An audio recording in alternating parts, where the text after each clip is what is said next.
Surat 537, bab yang ke-50.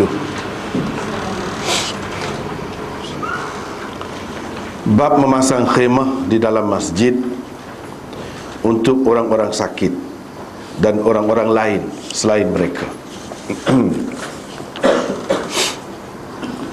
Imam Bukhari dengan sanadnya meriwayatkan daripada Aisyah, katanya Sa'ad terkena di hari Khandaq, yakni terkena anak panah di hari berlakunya peperangan Khandaq,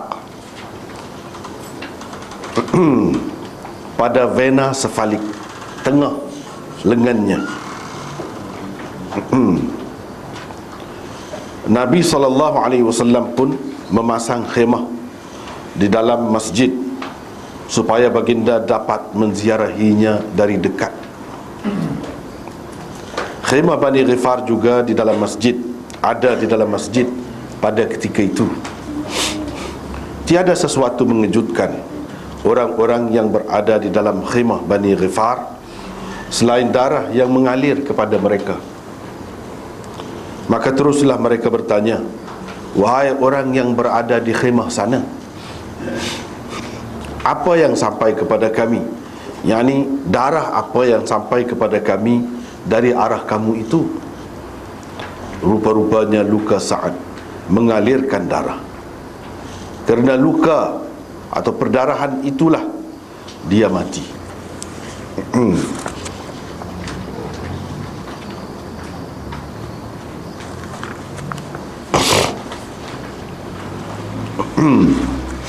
Ini masih lagi berkenaan dengan bab masjid.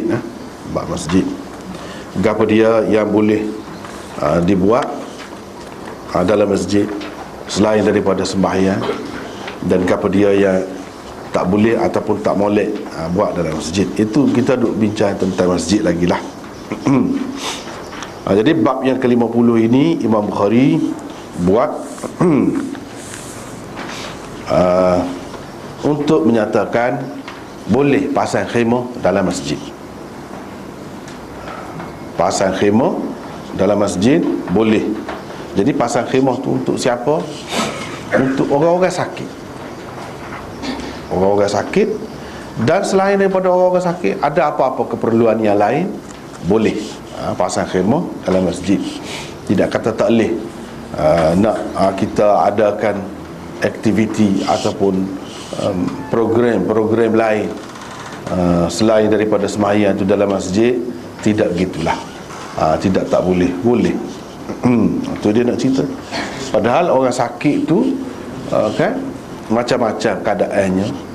Boleh terberak, boleh terkencing, boleh tumpah darahnya. Kalau berdarah lah, kalau luka tu boleh mati. Mati dan sebagainya. Boleh berlaku macam-macam di dalam masjid tu. Namun begitu, semuanya tidak menghalang untuk kita buat khemah di dalam masjid. Apalagi dalam masyarakat Arab sampai sekarang ni pun, negeri-negeri yang tertentu, bentuk masjid dia tu sebahagian besarnya ialah terdedah, terbuka. Maknanya berteduhkan langit lah kata. Sebahagian besarnya berteduhkan langit, jadi nampak langit. Di tempat yang seperti itu lagilah boleh. Sebabnya keadaan bentuk masjid lagu tu sesuai lah dengan tempat dia. Tempat kita ni hujan semacam tak boleh pergi. Hujan semacam nak masjid lagu tu kurang sesuai. Kurang sesuai. Tapi setengah-setengah negeri tu dia nak kepada udara yang terbuka begitu. Dan tidak hujan semua, jarang benar hujan. Jadi molek lah kalau buat begitu. Jadi dalam keadaan ni lebih-lebih lagi lah kita nampak benar sabahnya boleh dipasang khemah dalam masjid tu. Lepas tu kalau dah nak tidur tengah malam ke apa semua, ya sesuai. Itu khemah dalam masjid untuk orang sakit dan lain-lain. Jadi bukan seorang orang sakit saja ni. Kalau ramai orang sakit pun ada beberapa orang pun boleh, sebab dia guna lil marda. Walaupun dalam cerita ni ketika berlaku peristiwa ni nampaknya seorang aja yang disebutkan tu. Tetapi kalau ramai sekalipun boleh duduk dalam masjid. Adakan beberapa khemah, beberapa ruangan kita kata. Kalau tidak khemah pun dengan buat sekatan-sekatan dengan skrin ke lain-lain lagi, boleh lagu tu. Baiklah, kita seperti mana biasa, tajuk Bukhari itu penting. Jadi apa Imam Bukhari buat tajuk ni? Boleh dikatakan kebanyakan pensyarah-pensyarah Sahih Bukhari menyatakan Imam Bukhari nak raya keharusan memasang khemah di dalam masjid apabila diperlukan. Itu boleh katakan semua terima tu. Semua terima, itu maksud Bukhari, iaitu nak menyatakan keharusan pasang khemah dalam masjid bila ada keperluan. Semua terima. Tapi itu terlalu ringkas sangat. Terlalu ringkas sangat kalau kita nak kata Imam Bukhari hanya sekadar tu saja. Jadi keperluannya di sini sekarang ni yang disebutkan oleh Imam Bukhari untuk orang sakit lah, untuk merawat orang sakit dalam masjid.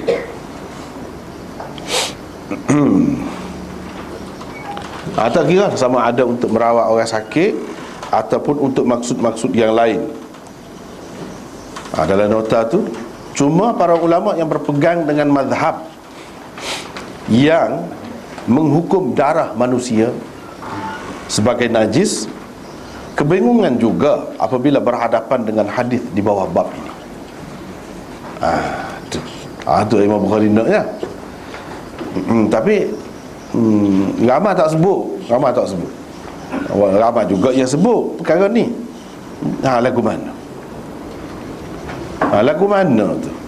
Darah tu boleh tumpah. Jadi Nabi SAW seseolahnya membenarkan buat masuk dalam masjid orang sakit luka lagu tu, bermakna mendedahkan masjid tu kepada najis. Boleh berlaku sangatlah. Keadaan tumpah darah di dalam masjid tu boleh berlaku dalam keadaan orang luka. Walaupun begitu Nabi SAW suruh dia dibawa ke dalam masjid. Macam mana? Ya ke darah tu najis? Situ dia nak pergi situ. Satunya nak royak harus hukumlah, cerita hukumlah, buat khemah dalam masjid tu. Tapi bila kata orang sakit ni kan macam-macam, dia boleh terdedah, boleh terberok, boleh terkencing, bukan keluar darah sajalah macam ni keluar darah. Kok mana-mana pun darah tu mengikut sesetengah ulamanya mengatakan najis. Apalagi kalau banyak, mendedahkan tempat yang bersih kepada najis. Molek kau. Tapi ini adalah yang dilakukan oleh Nabi SAW. Bukan sembarangan orang, bukan buat sendiri-sendiri tak. Dia nak ayat tu. Bagi Imam Bukhari nya darah manusia ni tak najis. Dulu dalam bab najis dulu kita sudah bincang panjang. Dah ada bab dah. Kecuali darah darah nifas, tu najis. Kalau lain-lain darah luka, darah hidung ke, kalau darah hidung tu publik sembuh-sembuh pun tengah duduk sembahyang tak payah berhenti. Lepas tu kena baju ni tak cemah bagi dia. Boleh buat sampai sudah. Ataupun kalau ambil sapu tangan, tengah duduk sembahyang tu dah darah hidung, pekuk. Banyaklah darah. Bubuh dalam poket. Tak apa, tak payah tahu. Mana darah manusia bagi dia tidak najis. Itu dia nak ayat.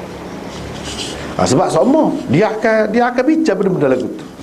Walaupun ni bab masjid, tapi belah-belah tu nak cerita hukum benda-benda lain juga. Hukum darah di dalam masjid, tempat yang suci. Lagu mana? Kalau kata darah tu najis, tak munasabah dia kata. Ni mengikut Imam Bukhari. Apa ni logik dia ni? Takkan Nabi nak dedah kan? Sepatutnya kena pesan lah, jangan bawa pergi ke masjid orang sakit tu. Sebab keadaan orang sakit kan dia tidak boleh mengawal diri dia. Tapi tidak begitu. Tidak begitu. Lepas tu kita kata pula, Kalau kita kecil terberak tu mu nak kata tak najis lagi. Dulu kita sudah bincang dah.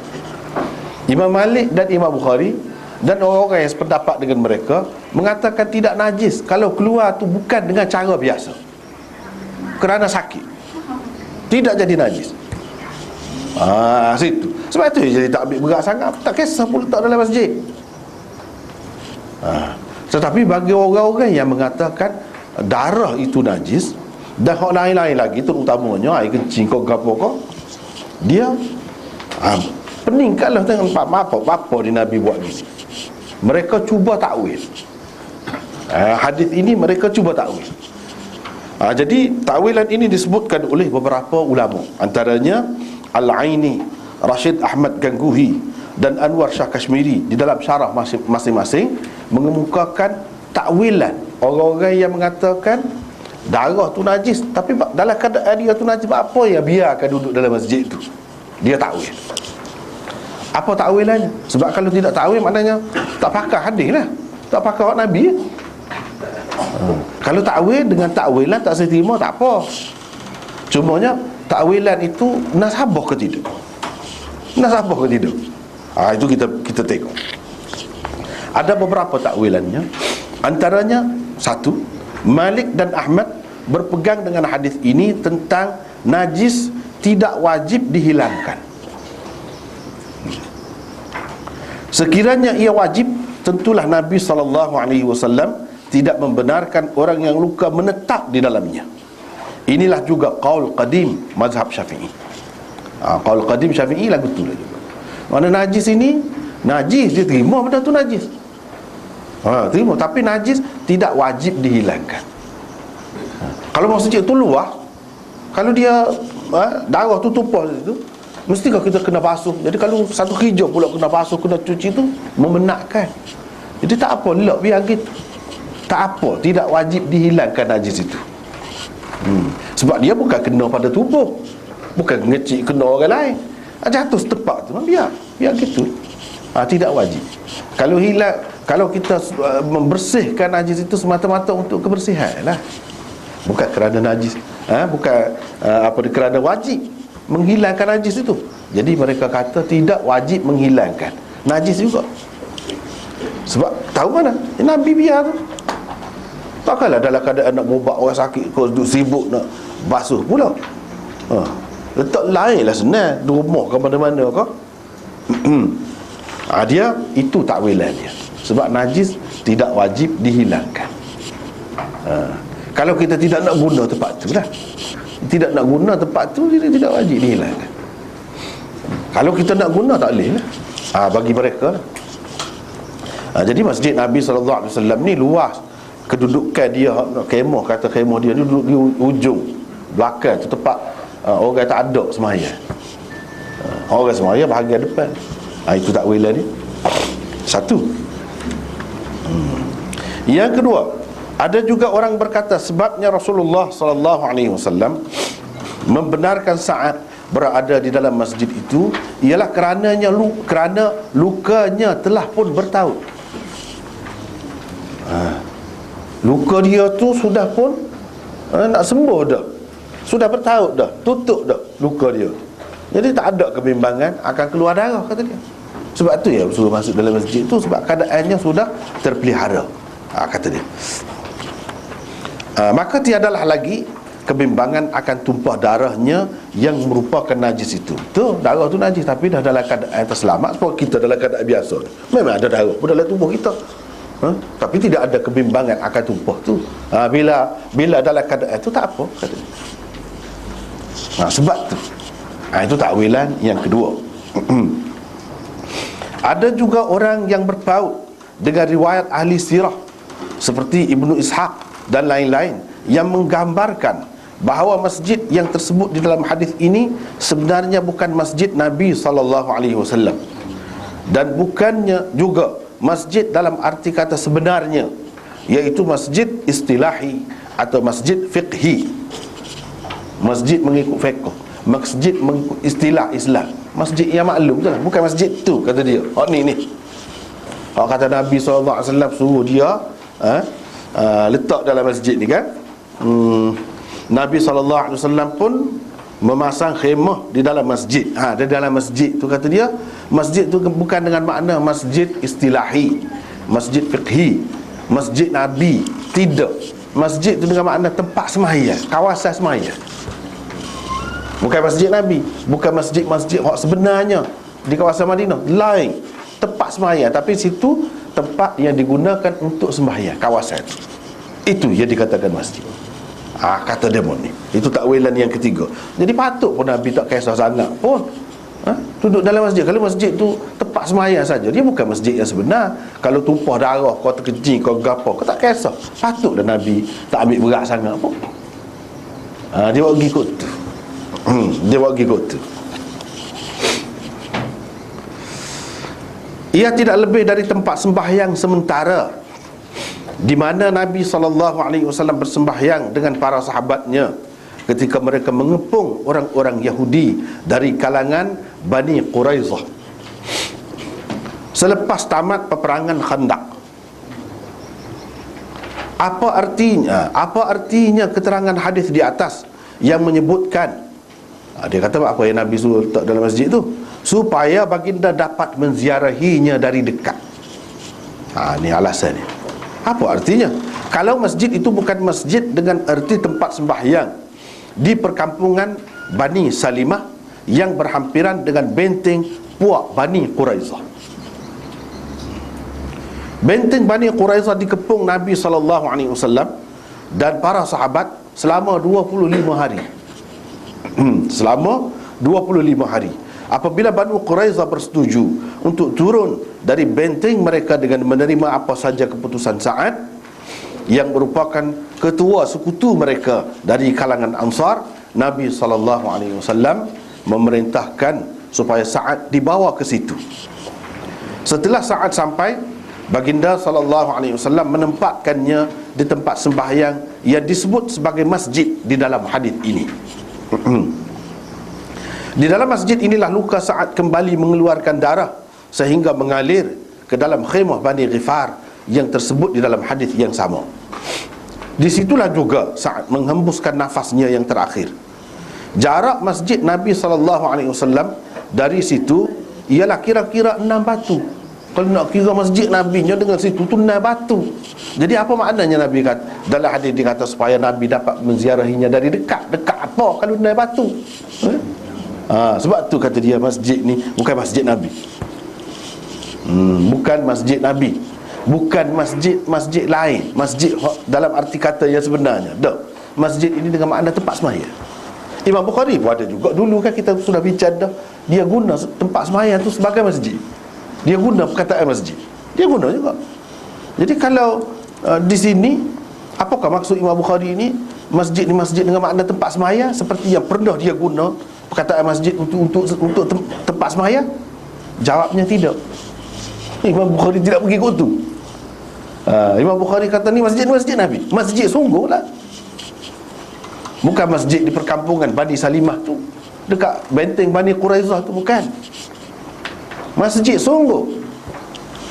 Tu beza dia. Jadi orang-orang ni terima kata masjid dengan makna tempat sembahyang, dia takwil lah. Sebenarnya bukan masjid. Jadi kalau bukan masjid, seperti biasa, tempat-tempat lain lah, tak perlu jaga sangat. Kalau tumpah pun, najis pun bukan tumpah dalam masjid dalam arti kata yang sebenarnya. Dia buat pergi kot tu. Dia buat pergi kot tu.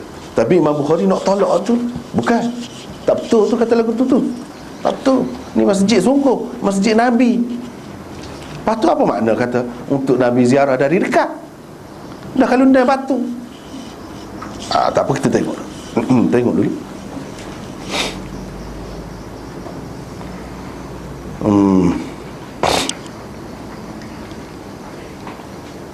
Jadi maksud mereka ialah kalau masjid yang diperintah Rasulullah supaya dipasang khemah untuk saat itu sebenarnya bukan masjid, tidak hairanlah kalau baginda SAW tidak peduli sangat tentang darah yang mungkin akan tumpah di dalamnya. Walaupun darah tu najis, dia tak kisahlah, bukan masjid. Itu perbincangan. Itu takwilan, 3 takwilan yang dikemukakan. Tetapi Imam Bukhari tak silap. Dia nak tolak. Dia nak tolak tu. Kalau Imam Bukhari nak hak ni, dia ambil dah pendapat Ibnu Ishaq. Kalau tidak bubuh dalam musnad dia, hadis haddatsana tu kurang-kurang dia bubuh dalam tajuk. Dia ambil dah. Tak. Dia tak ambil. Bahkan tapi ini semua ni tak nampak ni. Dia kritik siapa dia yang berpendapat begitu. Kalau kita baca ni hadis ni saja dengan tajuk ni, tak akan nampak. Dia kena korek lah gali baru nampak. Siapa dia yang berpendapat begini, masjid Nabi tu dari situ sejauh mana, lepas tu apa maksud dia kata supaya Nabi dapat menziarahinya dari dekat tu, apa makna? Hak tu kena kaji. Barulah kita nampak kedalaman fiqh Imam Bukhari itu. Dan Imam Bukhari nak buktikan gapo, bukan sekadar boleh pasang khemah dalam masjid gitu saja. Dia nak ayatnya darah manusia tu tidak najis juga. Tak apa. Kita tengok lagi. Bagi penulis, selain bermaksud menyatakan keharusan memasang khemah di dalam masjid apabila diperlukan, Imam Bukhari rahimahullah juga mahu mengisyaratkan kepada 5 perkara lain lagi.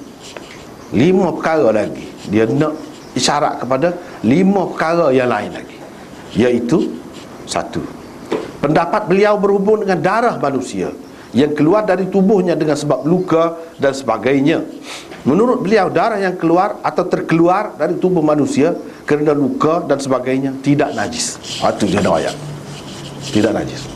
Jadi kalaulah masjid tu bukan masjid sungguh, sia-sia lah. Tak boleh dia buat dalil lah. Tidak boleh dia buat dalil lah. Kalau tumpah bukan dalam masjid, apanya? Biasalah. Ni Imam Bukhari nak ayat tidak najis. Buktinya dalam masjid pun Nabi biar. Nabi dedahkan.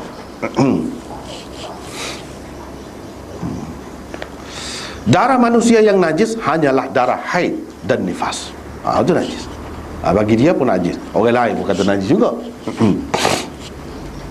Kerana itulah Nabi SAW tidak kisah sangat tentang kemungkinan akan terkeluar darah dari luka Sa'ad apabila beliau SAW mengarahkan sebuah khemah dipasang di dalam masjid untuk dirawat Sa'ad di dalamnya. Itu cerita. Itu perkara dia nak ayat tu. Perkara yang kedua, mengisyaratkan kepada keinginan dan harapan seseorang yang sakit teruk. Orang sakit sememangnya mahu berada dekat dengan orang-orang yang disayanginya. Apalagi orang-orang yang sakit teruk, mereka ada kalanya lebih suka dikunjungi oleh orang-orang yang disayangi sekerat mungkin. Bagi seorang sahabat seperti Sa'ad, tidak ada orang lain yang lebih disenangi dan disayanginya daripada Nabi SAW. Itu perkara yang kedua. Itu pengajaran tu yang kita boleh ambil. Jangan sia-sia kan. Apa yang Nabi suruh letak dekat dengan masjid. Rumah dia dekat masjid, masjid Nabi lah maksudnya. Apa?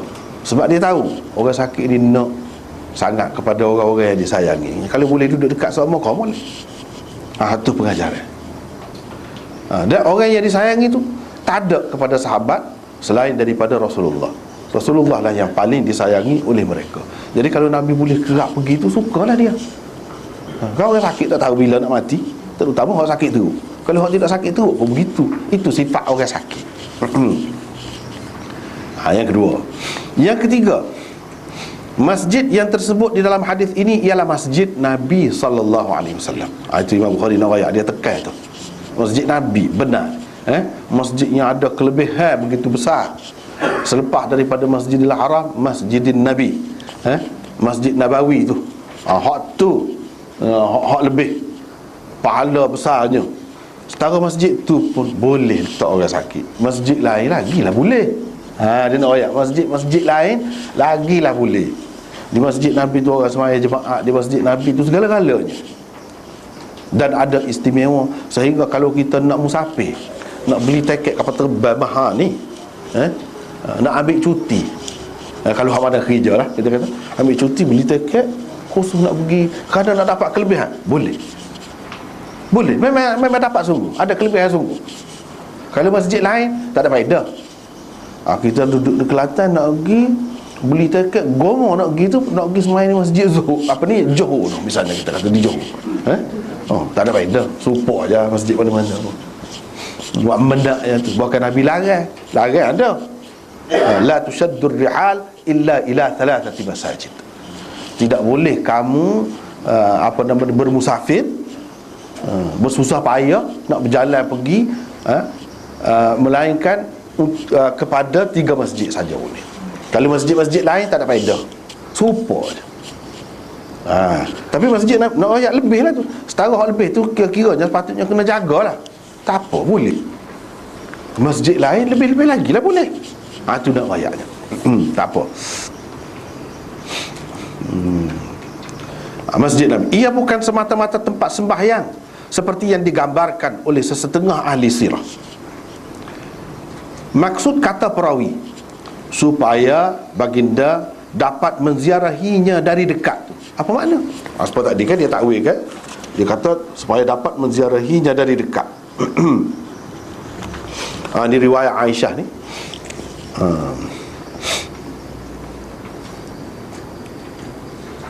Itu ialah setelah saat terkena anak panah dalam peperangan Khandaq, yang dipanggil juga perang Ahzab. Orang panggil perang Ahzab, ada dalam Quran itu satu surah Ahzab namanya. Perang itu perang Khandaq orang panggil juga, sebab dalam perang itu di sekeliling Madinah ni, kawasan yang berhadapan dengan orang kafir nak mari serang itulah, digali parit yang luas dan dalam.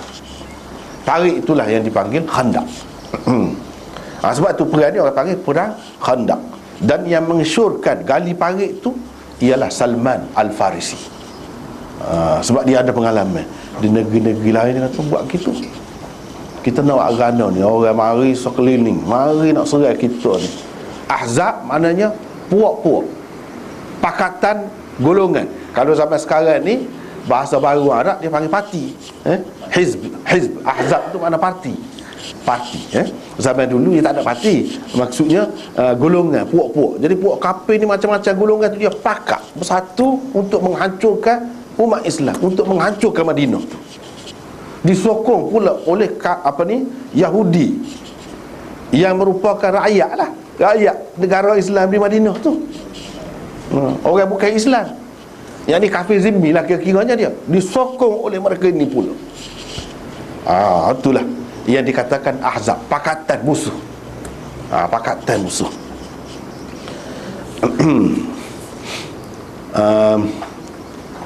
Dan setelah beliau dikembalikan ke rumahnya dari kawasan parit yang digali para sahabat untuk melindungi Madinah dari serangan musuh. Hak tu maksudnya. Jadi bila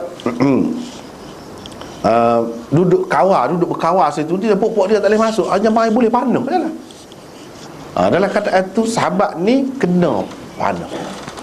Bila kena panah, mula-mula buat kelik rumah dia dulu. Buat kelik rumah lah.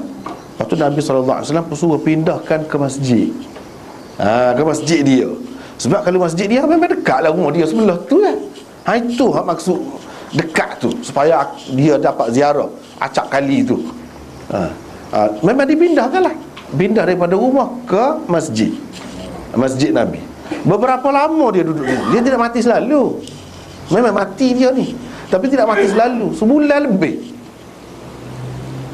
Lepas tu, lepas Nabi SAW selesai perang Ahzab tu, orang kafir pun balik. Tak boleh, gagal dia.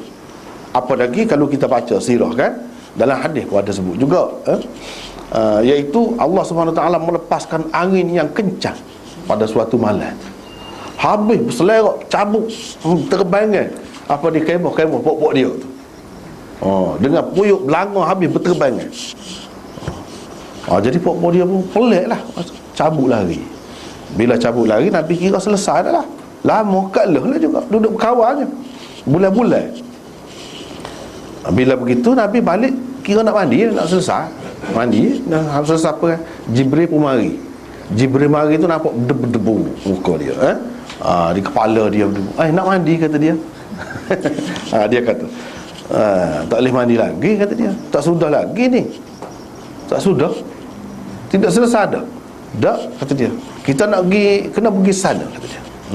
Kena pergi serang puak-puak Bani Quraizah, puak-puak Yahudi Bani Quraizah, kerana mereka juga terlibat.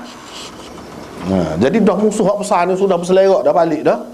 Ni lah pula siapa dia suruh dia pakat dengan orang-orang kafir Mekah tu, dalam keadaan dia molek-molek jadi rakyat negara Islam ni. Nak pergi serang. Jadi Nabi SAW pun pergi. Pergi dengan sahabat-sahabat ni. Pergi nak cepat tu, sehingga Nabi SAW kata jangan sembahyang kecuali di Bani Quraizah. Asal cepat. Bila balik. Jadi pergi ke sana, lama pula puak-puak dia nus duduk dalam benteng, tak tubik puak-puak dia. Dia ada dah benteng dia, kukuh lah benteng tu.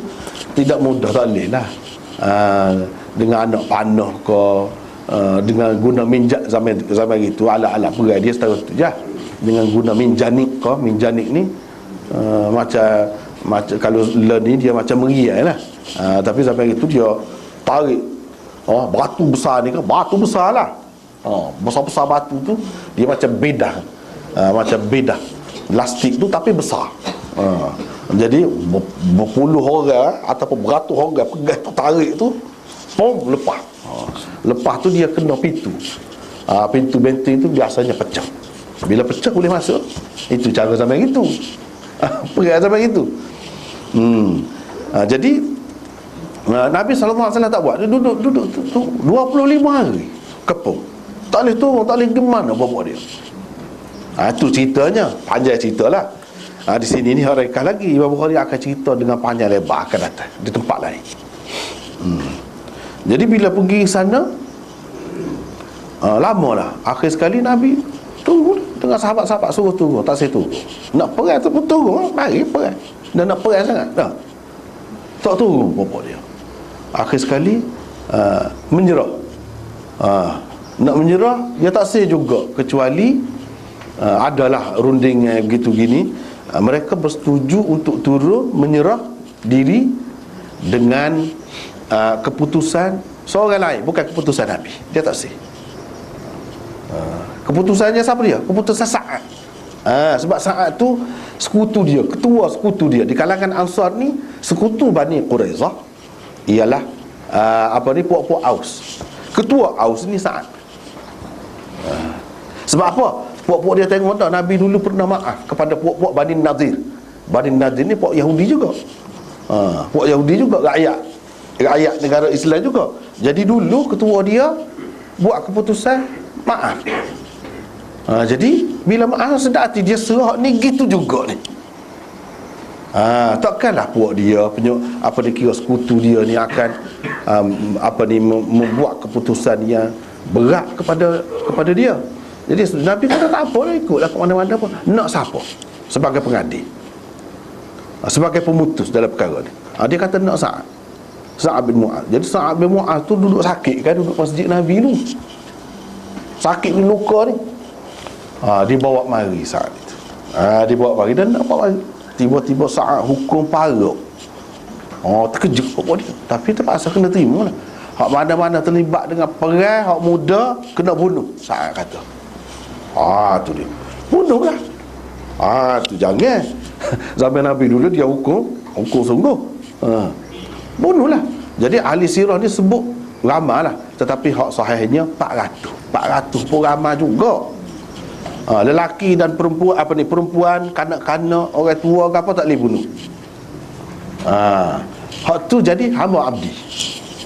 Itu keputusan Sa'ad. Jadi mereka pun tunggu, tak ada apalah. Tunggu tu tidak bunuh situ, bunuh buat balik ke Madinah. Buat balik ke Madinah daripada kawasan Bani Quraizah. Di sanalah mereka dibunuh. Peristiwanya panjang lah pula. Itu secara ringkas latar belakang cerita tu. Jadi Nabi bunuh sebab keputusan tu. Cuma orang zaman sekarang ni dia duduk ta'wil lah, terutamanya orientalis gapo, orang-orang Kristian duduk ta'wil ganah orang Islam ni kasar buat lagu tu keputusan tu. Sedangkan keputusan tu sebenarnya dalam kitab Taurat pun ada, dalam kitab Bible hak ada ni. Ada lagu tu, iaitu kena bunuh. Itu hukum dia. Jadi Nabi bukan buat keputusan sendiri. Orang hak dia nak tu buat keputusan. Nabi kata kamu telah buat keputusan mengikut kehendak Tuhan. Kehendak Tuhan tu Dalam kitab Bible hak ada sekarang ni, dalam sifir istithna ada sebut, iaitu hak mana perang deraka kepada pemerintah dan terlibat dengan musuh, orang itu dihukum bunuh. Tak kira lah sekarang mana. Jadi itu bukan berdasarkan Quran, berdasarkan kitab dia. Dia kena hapuskan kitab dia. Hak kita duduk percaya Taurat ini sudah diselewengkan, sudah ditokok tambah, ditukar ganti isinya. Hak ni masih ada lagi. Masih ada lagi. Bila ni kita boleh tengok. Supaya juga ayat rejam. Rejam tu ada paklan ni. Bukan tak ada, ada. Sekarang ni pun ada. Cuma orang dia tak pakai. Orang dia tak pakai. Jadi itu hukum dia.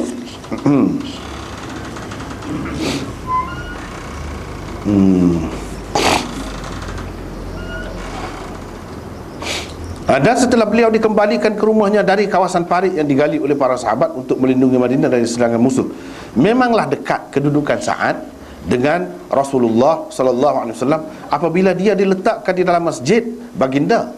Ini kerana rumah Rasulullah sallallahu alaihi wasallam terletak bersebelahan dengan masjid saja. Tu je. Jadi dekatlah. Betul lah dia kata dalam hadis ni, supaya dia dapat ziarah dari dekat. Bila? Pada ketika duduk di masjid dia tu. Hak nak buat keputusan pergi di Bani Quraizah tu kemudian hak tu pergi. Hak tu tidak lama pergi sebentar. Memanglah Nabi suruh pasang juga khemah untuk dia sana. Sebagai seorang ketua, hormatlah kepada dia. Tetapi hak ni sebelum pada tu dia duduk mana? Dia duduk mana? Duduk dalam masjid Nabi.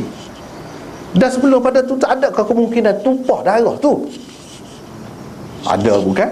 Bahkan lebih kau dekat dengan masa kena tu, lagilah ada kemungkinan itu.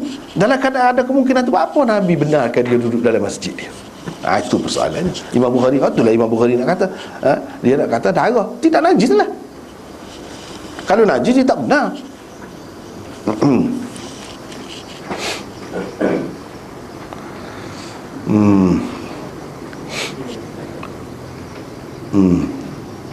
Tidak jelas di dalam mana-mana riwayat pun Sa'ad mengembuskan nafas terakhirnya di dalam khemah berhampiran dengan benteng Bani Quraizah. Tak jelas. Walaupun dalam hadis ni nampak dia mati dalam khemah tu lah.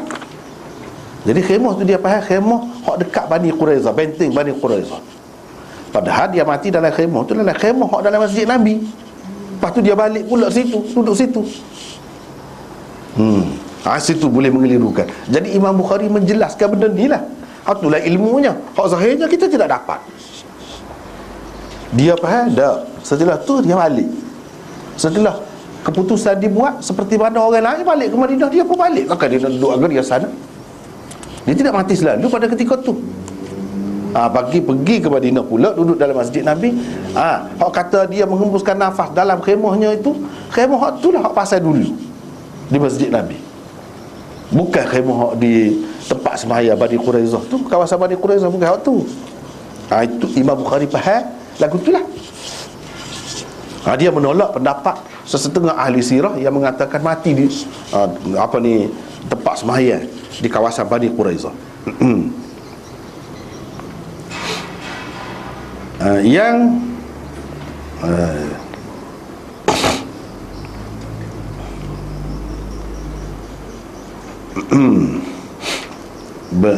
tak apalah.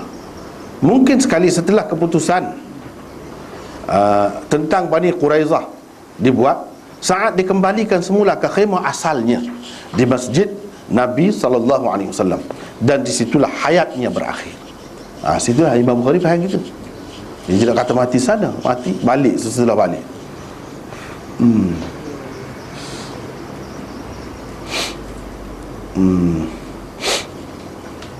Imam Bukhari juga menerima konsep masjid yang diterima oleh ahli sirah itu. Beliau cuma mahu menyabitkan khemah yang telah dipasang terlebih dahulu untuk Sa'ad di dalam masjid Nabi SAW sebelum beliau dijemput ke kawasan Bani Quraizah dan dipasang pula di sana untuknya. Khemah ada khemah dia dalam masjid Nabi. Waktu tidak dipecah, tidak dibuka waktu tu.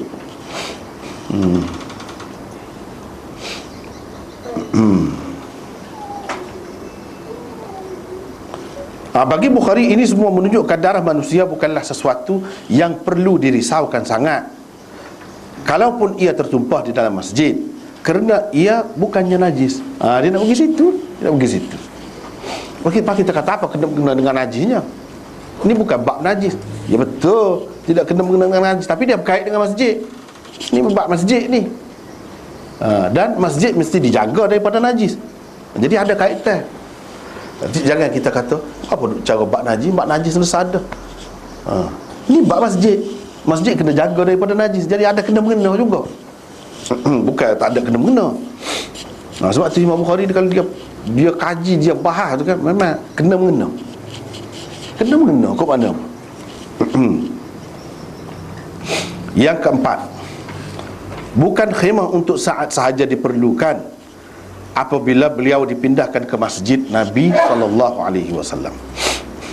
Khemah untuk penjaga dan perawatnya juga sudah tentu diperlukan. Untuk itulah Bukhari menambahkan perkataan wa ghairihim di akhir tajuk bab ini. Cuba kita perhatikan, bab memasang khemah di dalam masjid untuk orang-orang sakit dan orang-orang lain selain mereka. Dia ada tambah. Dia nak ceritanya bukan untuk orang sakit saja boleh. Hak tak ada apa-apa selain daripada dengan maksud merawat, nak jaga orang sakit pun boleh juga pasang khemah suku untuk dia. Ada keperluan lah. Tidak terhenti setakat tu, keperluan lain kalau ada boleh dipasang dalam masjid. Bukan dalam keadaan terdesak sangat untuk orang sakit saja. Tidak. Sebabnya di sini kita tahu kan adalah hadis ni kan, bila darah tu luka, darah tu mengalir pergi kepada khemah orang lain. Mana ada khemah orang lain dalam masjid tu juga. Khemah siapa? Ada lagi tu. Di sini diceritakan. Kata Al-Aini, khemah Bani Ghifar yang tersebut di dalam hadis di bawah bab ini ialah khemah Ruqayyah Al-Ansariyah.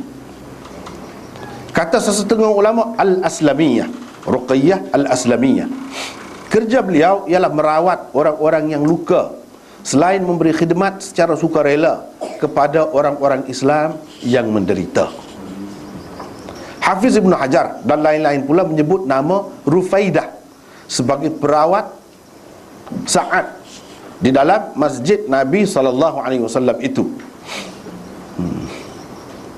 Mungkin juga Rufaidah turut terlibat dalam merawat Sa'ad.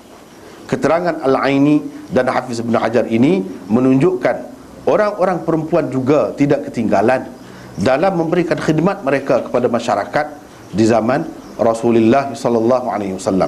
Orang perempuan juga dibenarkan oleh Rasulullah merawat orang lelaki yang sakit. Itu kesimpulan.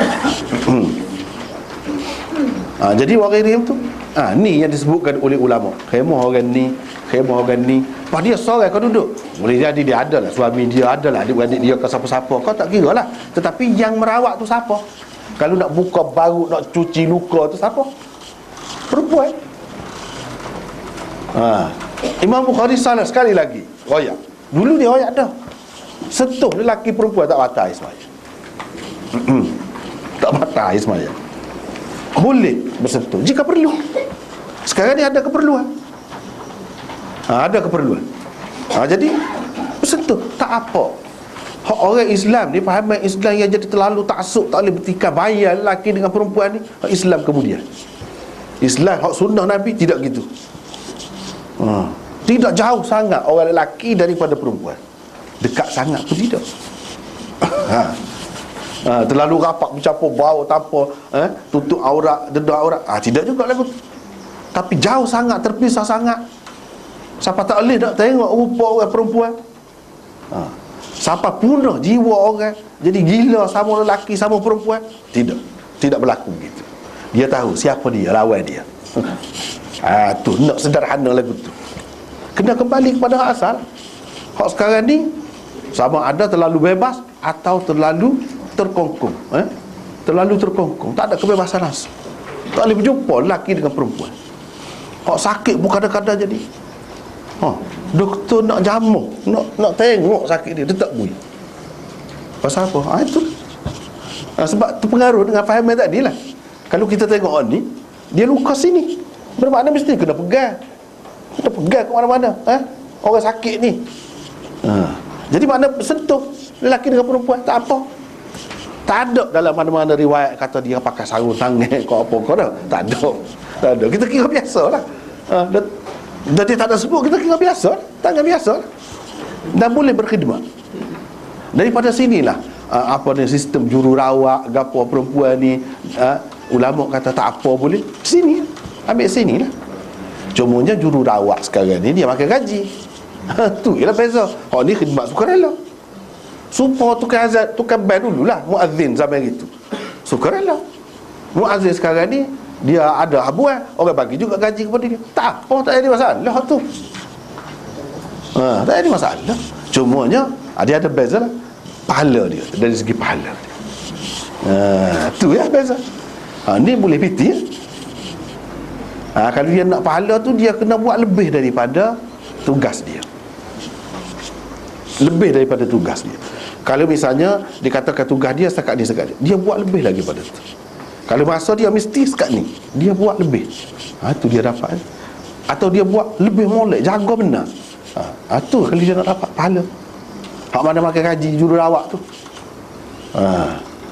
Dari segi kita kata hak ni kiperan, kiperan bukan orang sakit-sakit biasa kita balik mutu kata dah. Kiperan. Jadi hak tu pun dari segi fiqh dia kiaslah. Kiaslah, keperluan lah ke mana-mana pun. Keperluan. Jadi dari segi orang perempuan dia lembut, dia berhalu, dia boleh menenangkan orang, lebih sesuai. Lebih sesuai. Orang hot asil tu kita nak lagu mana biar ke dia lah. Dia kena cari juru rawat lelaki. Kena buat juru rawat lelaki lah pula. Sedia kan. Jadi dari segi berhalu, lembut, berhati-hati, bingat itu sesuai orang perempuan. Walaupun zaman Nabi tak ada lah sistem juru rawat seperti kita ni, ada dengan sekolah juru rawat ke apa, tak ada. Tetapi kok mana-mana pun dia sudah benar. Tak timbul dia tu anak dara ke isteri orang ke, tak timbul. Ya ada tengok berkhidmat. Hak tu hak naknya khidmat untuk lelaki. Sama lah. Sama lah. Hak tu lagi lah. Kita kata jauh kan, tidak bersentuh sangat. Ni kalau bersentuh, pegat, tak apa. Begitu juga sebaliknya. Kadang-kadang yalah orang kita ni dia taksub, tak kena pegang agama. Kita katalah dia marah kita kalau kita kata gitu kan. Tapi hak sebenarnya fikir sendirilah. Fikir sendiri. Kita pun bukan nak paksa orang ikut kan. Tak saya ikut pun tak apa. Cumanya begini, kalau kita nak melahirkan anak, pakar tak ada kecuali lelaki.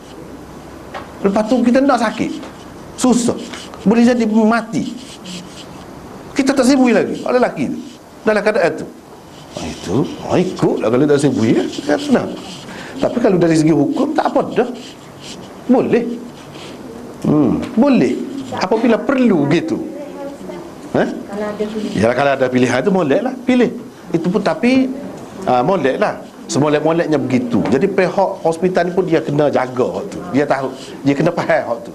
Tapi yang kita sebut tadi dalam keadaan tak ada pakar, hak perempuan, hak perempuan semata, sedangkan dia menghadapi masalah dalam keadaan tu, sepatutnya terimalah. Terimalah. Begitu juga sebaliknya kalau perempuan terhadap lelaki, serupa ni. Jadi tidak jadi masalah dalam perang, di medan perang pun begitu juga. Perempuan ni khidmat kepada lelaki selepas perang. Apabila luka-luka mana sakit tu pun begitu. Ini khidmat orang perempuan. Jadi khidmat orang perempuan ni tidak kata tak ada di zaman Nabi. Sebab gini yang kita sebut, kadang-kadang sedih juga setengah-setengah negara tu, kadang orang perempuan ni tak ada peranan langsung. Jadi betapa ruginya umat Islam. Separuh duduk saja, duduk rumah, bukan buat apa. Padahal dia kepandaian dia, kelebihan dia serupa dengan lelaki, ada kalanya lebih lagi. Kalau dia belajar, dia boleh dapat kemahiran lebih lagi. Dia boleh bagi khidmat sekurang-kurangnya kepada sama-sama dia. Ni kepada sama-sama dia pun tak boleh. Dah tak boleh ngaji dulu lagi. Jadi benda keadaan seperti ini kita tak boleh menyalahkan Islam. Kita menyalahkan masyarakat yang tak faham. Masyarakat orang tak faham, tak ada kena-mengena dengan Islam. Islam lagu mana? Ni Islam. Adalah hadis ni. Sebab tu yang kita suruh kembali kepada Quran, sunnah sangat tu, itulah benarnya. banyak perkara apabila hak kemudian dia jadi lagu lain, jauh perginya. Bahkan bercanggah, tidak sesuai dengan hak Islam hak dulu. Misalnya orang perempuan terlalu tudung, tak boleh, siapa tak kenal langsung nah. Itu hak kemudian. Hak dulu tidak gitu, tidak ada siapa gitu mau. Tapi bukan bermakna kita nak membebaskan. Tanpa dengan mendedahkan orang itu kita lain. Tak ada siapa dia suruh lagu tu. Tak ada siapa suruh pun lagu tu. Jadi dalam batas yang sederhana. Apabila dalam batas yang sederhana tu akan jadi molek lah. Kalau lebih kau tu congek kau ni akan ada kesan tak molek dia. Kesan tak molek dia. Itu. Cuma di sini dia sebut ruqayyah.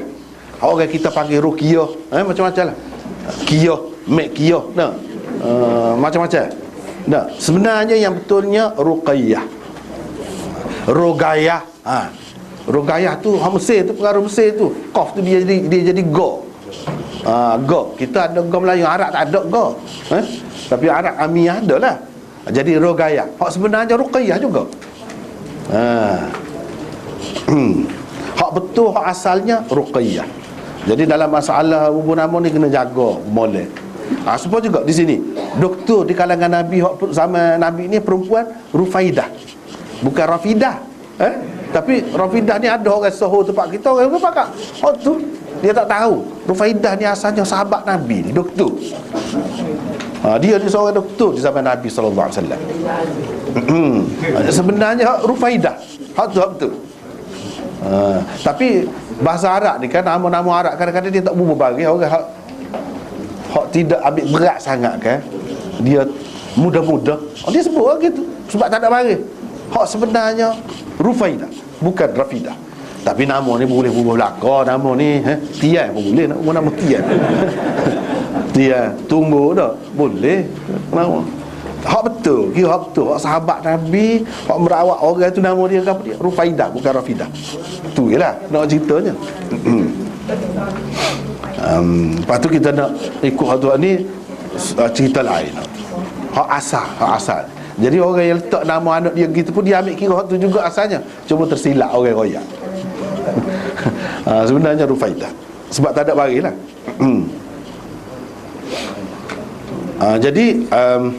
Jadi kerja dianya khidmat secara sukarela kepada orang-orang Islam yang menderita, selain daripada merawat orang sakit. Dia ada kumpulan hak buat kerja lagu ni sukarela. Itulah khidmat zaman Nabi tu. Ikutlah kita nak kata apa pun kan. Khidmat zaman Nabi, orang perempuan pun tidak ketinggalan.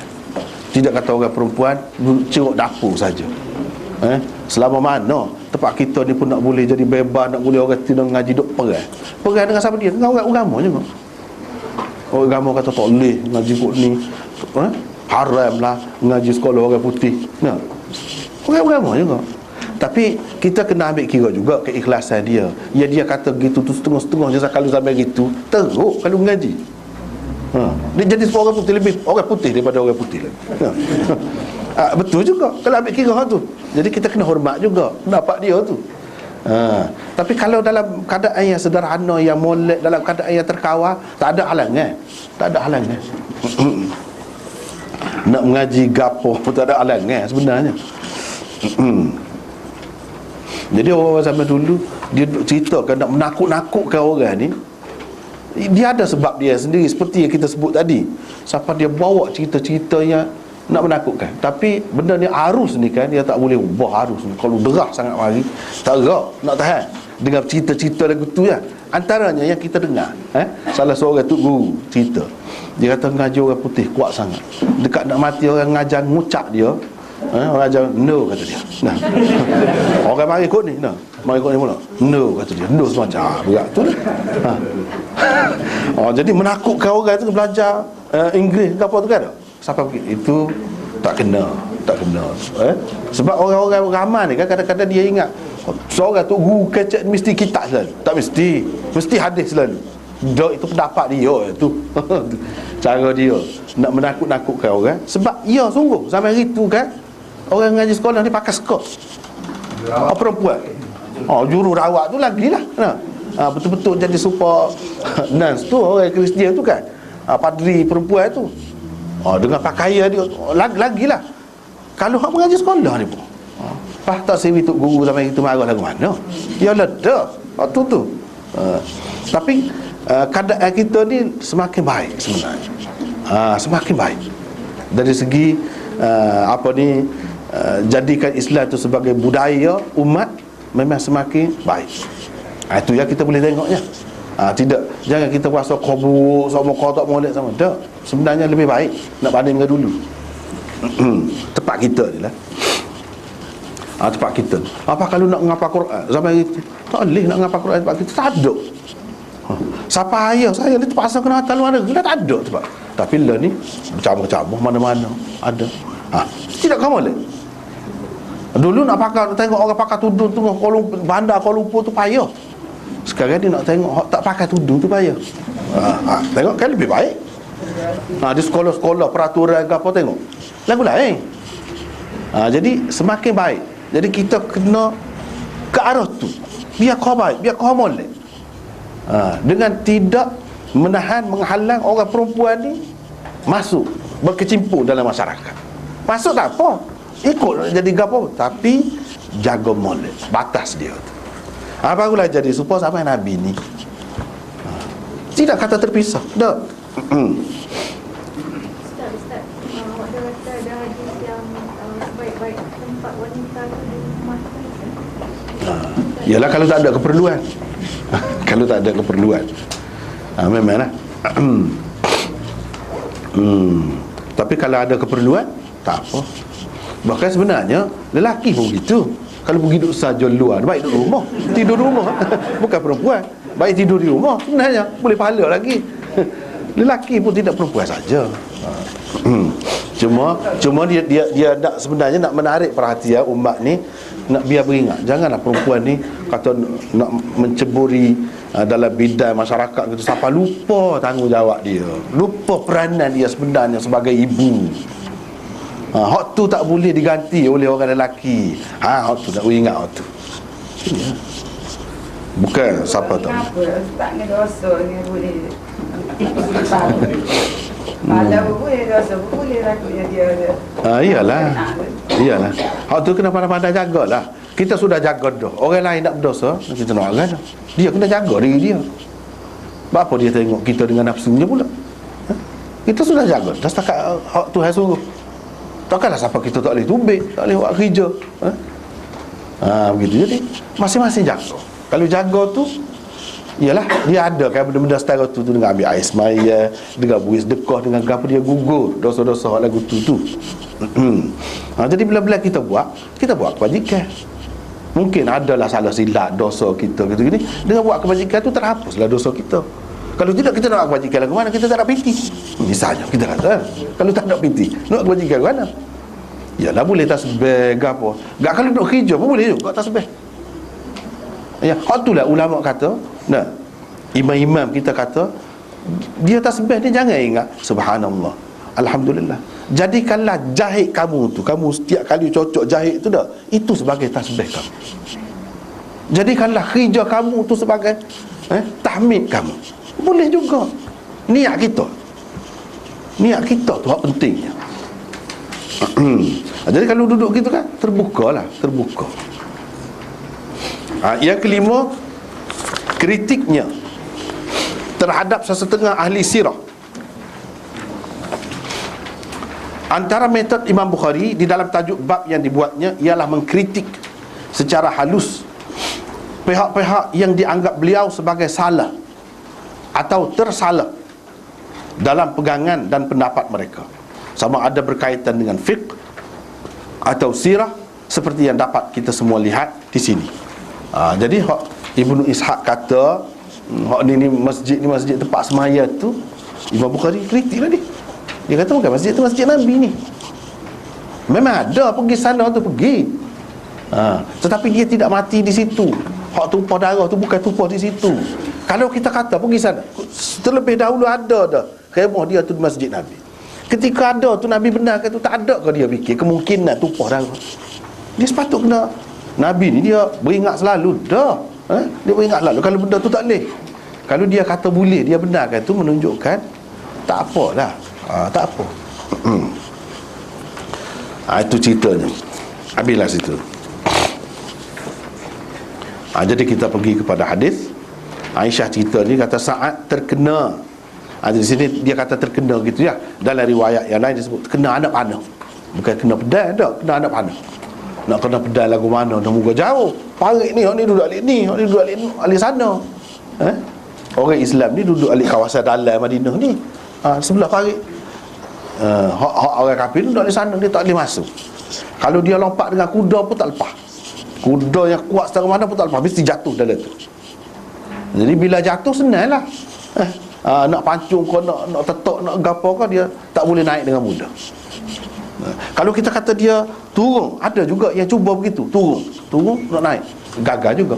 Sebab orang alik sana duduk kawah ni, orang Islam duduk kawah dengan cara panah, dengan cara guna pedang, tombak, lembing dan sebagainya, memang diguna.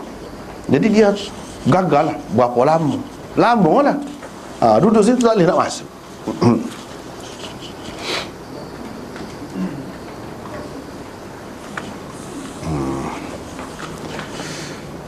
Lepas tu kena di hari peperangan Khandaq tu lah kenanya. Kena di urat akhal, dia panggil akhal ni. Alik ni.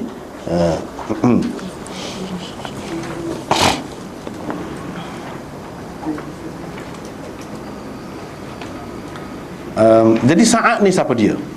Sa'ad yang dimaksudkan di sini ialah Abu Ammar. Nota 712 tu ialah Abu Ammar Sa'ad bin Mu'adh bin An-Nu'man bin Imri al-Qais bin Zaid bin Abdul Ashhal Al-Ausi Al-Ansari. Itulah dia. Ibunya bernama Kabsyah binti Rafi'. Kabsyah ialah sepupu kepada Abu Sa'id Al-Khudri. Itu salah sikit ya. Khudari pula jadinya, tidak terbaiki ya. Al-Khudri ya. Radhiyallahu anhu. Dia memeluk agama Islam sebelum Rasulullah sallallahu alaihi wasallam berhijrah ke Madinah lagi. Jadi mak dia ni. Sa'ad ialah salah seorang sahabat agung Rasulullah sallallahu alaihi wasallam, ketua Bani Abdul Ashhal, iaitu salah satu puak Aus dari kalangan Ansar. Dalam perang Badar, dialah pemegang bendera mereka. Orangnya bertubuh tinggi dan besar orangnya. Dalam kitab-kitab disebut gitulah, tinggi besar orangnya Sa'ad ni. Selain telah mengikuti perang Uhud, dia juga telah mengikuti perang Khandaq, yang juga dikenali dengan perang Ahzab. Dalam perang Khandaq lah dia terkena anak panah yang membawa kepada kesyahidan. Tapi syahid ini orang panggil tidak syahid ma'rakah lagu ni. Cuma dalam kitab dia sebut syahid. Mana syahid ni ada dua.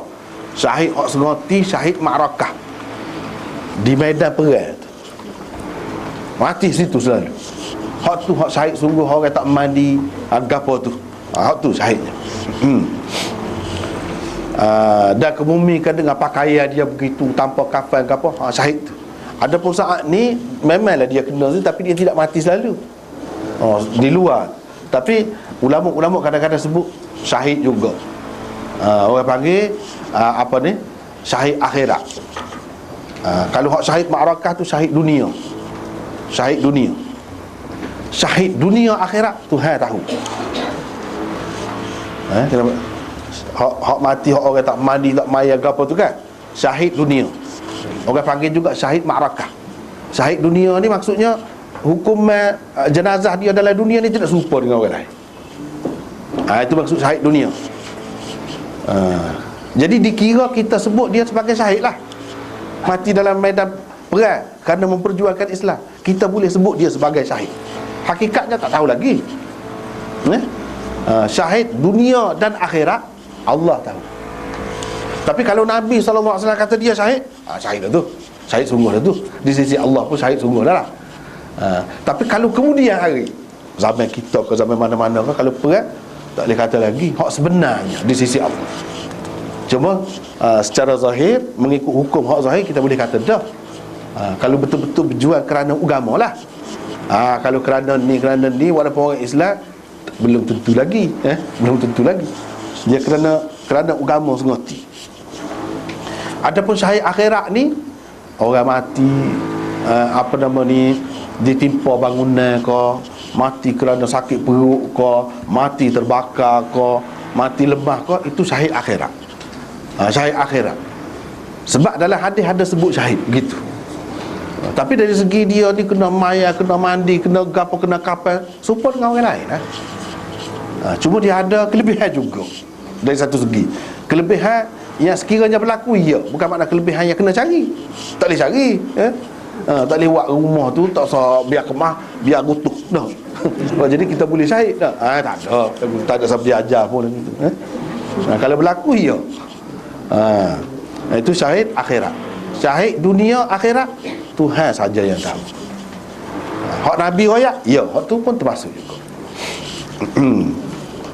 Supaya juga kafir ni kan, ada kafir dunia, ada kafir akhirat, ada kafir dunia akhirat.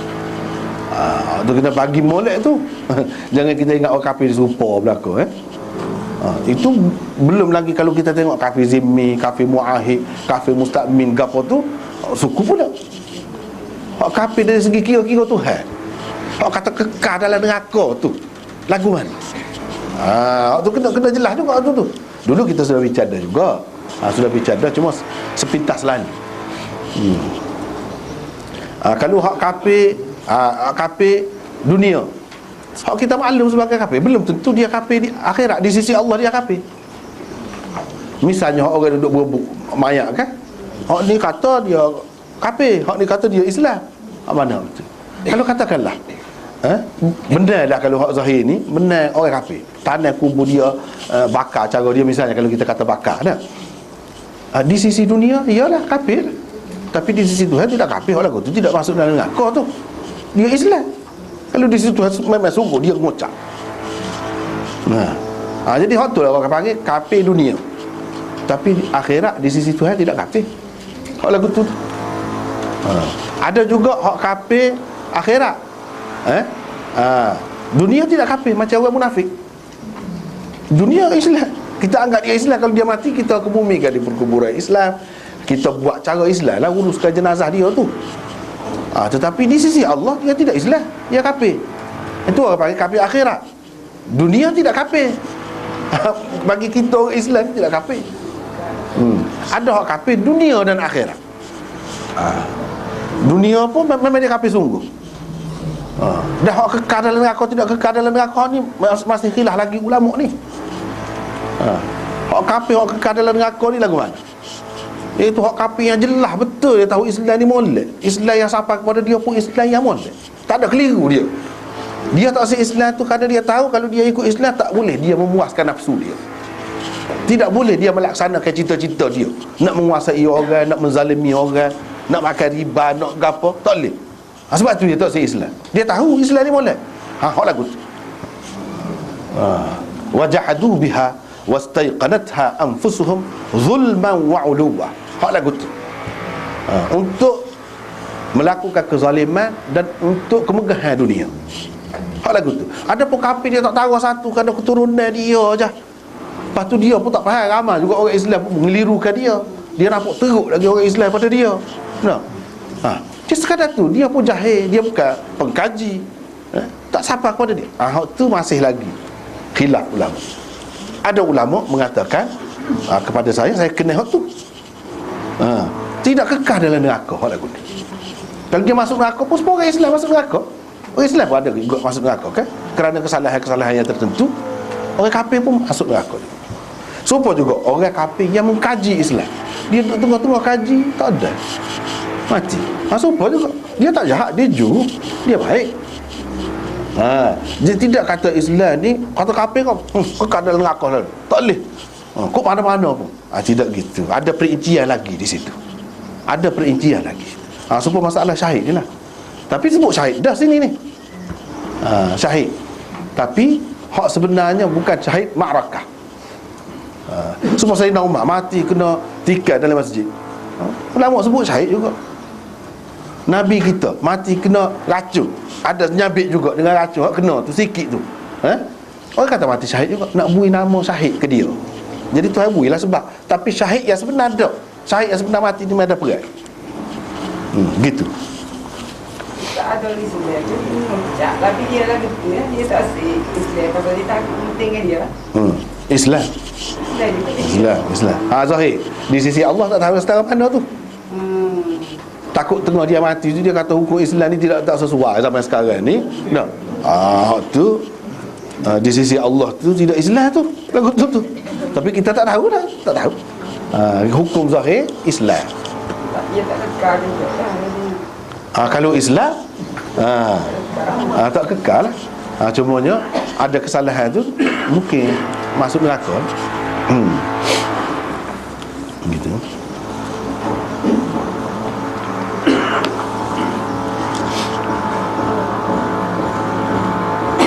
Baiklah. Bagaimanapun selepas terkena anak panah itu pada bulan Zulqa'dah. Pada bulan Zulqa'dah tahun keempat Hijrah, dia masih lagi hidup selama kira-kira 2 bulan.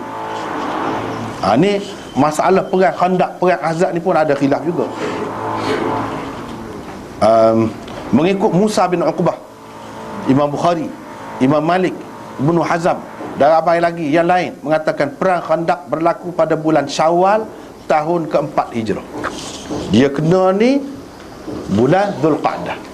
Zulqa'dah ni hujung tahun dah lah. Zulqa'dah Zulhijjah. Zulhijjah tu bulan 12 kan. Jadi Zulqa'dah. Hak kita panggil Zulqa'dah gapo ikutlah tu dah. Tapi hak sebetulnya begitulah. Zulqa'dah.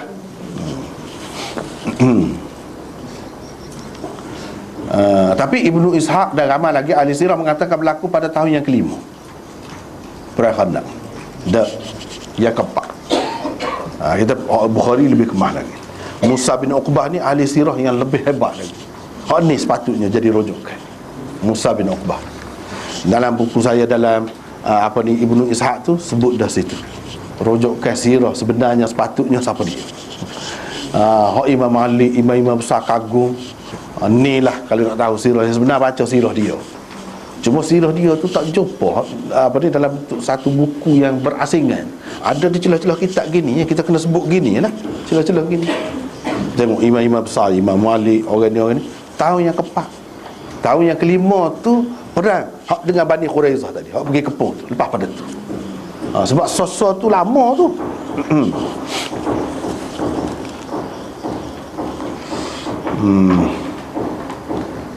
Jadi dia masih hidup lagi selama kira-kira 2 bulan lepas pada kena 2 bulan lepas pada itu. Orang yang memanahnya bernama Hibban bin Qais ataupun Abdi Manaf. Hibban bin Abdi Manaf. Ia juga dikenali sebagai Ibnul Ariqah. Ini dari segi sejarahnya lah. Menurut Musa bin Uqbah, Imam Malik, seperti kita kata saja lah, perang Khandaq telah berlaku pada bulan Syawal. Situ pada tahun yang keempat Hijrah. Tak sebutlah di sini Ibnu Ishaq apa tu, tak payah sebutlah. Tapi dia sebenarnya tahun yang kelima. Tahun yang kelima. Ketika meninggal dunia Sa'ad berumur 37 tahun. Muda ya. Sahabat-sahabat dia kan ramai mati muda ya. 37 tahun. Beliau telah dikebumikan di Baqi', di perkuburan Baqi', di Madinah lah. Antara hadis yang menyatakan kelebihannya, ni kita nak berkenalan lah dengan orang yang tersebut dalam hadis ni. Ialah satu hadis yang diriwayatkan oleh Jabir, di mana beliau berkata, saya telah mendengar Rasulullah sallallahu alaihi wasallam bersabda, ihtazzal arsh li mauti Sa'd bin Mu'adz. Bermaksud arsh bergoyang-goyang gembira kerana kematian Sa'ad bin Mu'adz. Tak apalah itu hadis tu. Itulah. Maksud hadis ini ialah arsh bergembira dengan kedatangan ruh Sa'ad. Arsh bergembira dengan kedatangan ruh Sa'ad. Bukhari, Muslim, Tirmizi, Ahmad, Ibnu Hibban, Nasa'i, Tabarani dan lain-lain juga meriwayatkan hadis ini dengan lafaz ihtazza arsyur rahman li mauti Sa'd bin Mu'adz. Arash Ar-Rahman bergoyang-goyang gembira kerana kematian Sa'ad bin Mu'adh. Yang kedua, Bara' bin Azib menceritakan, katanya pernah Nabi SAW dihadiahkan satu sut kain sutera. Para sahabat mula menjamah kain itu dan berasa kagum dengan kelembutannya. Maka baginda SAW bertanya, ata'jabun min lin hadhihi lamanadilu Sa'd bin Mu'adh khairun minha atau alyan. Bermaksud, adakah kamu kagum dengan kelembutannya? Sesungguhnya kain sapu tangan Sa'ad di dalam syurga lebih baik dan lebih lembut lagi dari kain ini. Dia sebut dah mana ahli syurga lah. Ahli syurga. Ahli syurga. Ini yang disebutkan. Jadi aras bergoyang itu penggunaan bahasa. Sebab kita kata menari-nari gembira. Kita kata bunga yang bergoyang-goyang tu, menari-nari gembira. Tak ada apa kita perasaan kita kata. Jadi hak ni pun begitu juga. Aras tu apa dia? Mana kerajaan Allah lah, sebesar-besar kerajaan Allah, bukan bumi saja. Sebab bumi, matahari, bulan, bintang-bintang itu duduk dalam aras. Sistem hak paling besar. Maknanya alam kejadian Tuhan ni suka, ataupun maksudnya orang-orang yang berada di alam itu suka dengan kedatangan ruhnya, menunjukkan manusia ni tak serupalah keadaan mati dia. Bila dia mati, penerimaan orang alam lain daripada alam dunia ni tidak serupa. Macam di sini dia cerita, siapa begitu sekali. Dia ni. Yang ketiga, Ibnu Umar meriwayatkan, katanya Rasulullah sallallahu alaihi wasallam bersabda, nazala li maut Sa'd bin Mu'adh 70,000 malak ma wati'ul ard qablaha wa qala hina dufin subhanallah law infalata ahadun min dhaghfatil qabr lam falata minha Sa'd wa laqad dhamma dhammatan thumma furrija anhu. Bermaksud Rasulullah sallallahu alaihi wasallam bersabda, 70,000 malaikat yang tidak pernah turun ke bumi, turun kerana kematian Sa'ad. Ni istimewa dia ni. Jadi kita boleh tahu tentang malaikat ni ada jenis gini. Baginda sallallahu alaihi wasallam bersabda, setelah Sa'ad dikebumikan, subhanallah, jika ada sesiapa boleh terlepas dari azab kubur, nescaya terlepaslah Sa'ad. Mana azab kubur ni ada. Kalau ada orang boleh terlepas, dia ni lah orang yang terlepas. Tapi dia pun kena juga. Sesungguhnya dia tertekan sekali sahaja. Dia tertekan sekali sahaja. Selepas itu tiada lagi. Sebarang tekanan tak ada. Maknanya azab kubur ni ada. Ingat tu, setahu tu. Kena juga. Kena juga. Jadi kita minta jauh lah, minta selamat lah daripada keadaan-keadaan tidak baik di semua peringkat kehidupan kita. Hadis riwayat Al-Bazzar dalam musnadnya dengan isnad yang jayyid. Jayyid ni boleh pakai. Bukan tak boleh pakai. Kuatlah, hadis tu kuatlah. Jadi kena anak panah tu mana? Di sini kita terjemah ni, ambil awak baru vena cephalic. Ada disebut bawah tu median cephalic vein. Kalau dalam bahasa Inggerisnya begitu. Kalau Melayunya itulah, kita duduk tengok kaum saya dia terjemah gini, ambil orang putih juga. Cuba balik sikit, tengah tu sebutir je. Hak lain, hak bahasa kita je. Tengah tu sebutir je. Hak lain tu yalah pelet sikit, pelet kita lah sikit dia buat jadi. Vena, orang putih lah. Padahal kalau ambil orang Arab ni, sepatutnya molek benar lah. Kalau ada hak ni ngaji Mesir tu, bahagian perubatan ke apa tu, dia jangan pergi ngaji perubatan sajalah. Kalau boleh pergi ngaji kesempatan tu, mengaji bahasa Arab. Sebab berapa banyak dalam bahasa Arab ni, kita kalau duduk gantung ke orang putih sangat, jadi lagu ni. Padahal bahasa Arab jelas putih kata akhal orang tu. Hak ni cephalic, hak ni basilik, hak ni. Lepas tu dalam kamus Arab dia sebut ni vena ni, kalau sini orang panggil apa? Kalau pergi di belakang, dia ada, setiap tempat ada. Ini orang panggil orang kehidupan. Orang kehidupan. Jadi dia ada nama-nama yang berbeza. Tapi hakikatnya ni, kalau kena hak tu mati orang. Boleh matilah. Boleh mati. Mungkin kemajuan perubatan sekarang ni, kalau setara tu boleh selamat lagi. Tu tak kira lah tu. Tapi boleh matilah orang tu. Dia sebelah ni. Kalau ibu jari ni sini. Alik ni basilik, alik ni sefalik.